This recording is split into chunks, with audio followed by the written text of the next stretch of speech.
everyone মোৰ যেহেতু চলি আছে 8 মান্থছ প্ৰেগনেন্সি তাৰ কাৰণে মই কিছুমান বেবী কাপোৰ অৰ্ডাৰ কৰিছিলোঁ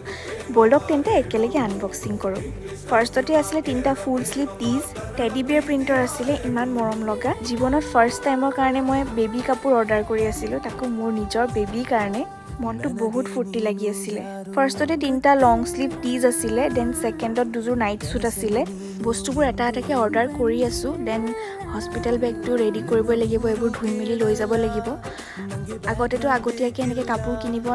নাপায় বুলিয়ে কয় এতিয়াও মায়ে কৈ আছিলে কিন্তু আজিকালিতো ধুই মেলি লৈ যাব লাগে আগতীয়াকৈ তাৰপিছতে আছিলে আৰু এযোৰ নাইট স্যুট যোনযোৰ মোৰ চবতকৈ ফেভৰেট আছিলে আৰু এইযোৰ দেখি পেলাই মায়ে সেইফালৰ পৰা কিবা এটা কথা কৈ আছিলে সেইকাৰণে মোৰ হাঁহি ওলাই গৈছিলে আৰু নিউবৰ্ণ বেবীৰ কাৰণে কি কি বস্তু দৰকাৰ আপোনালোকে কমেণ্ট কৰি জনাবচোন দেই আজিলৈ আহিছোঁ তেন্তে লগ পাই আছোঁ নেক্সট ভিডিঅ'ত আৰু চেনেলটো ছাবস্ক্ৰাইব কৰিবলৈ পাহৰি নাযাব বাই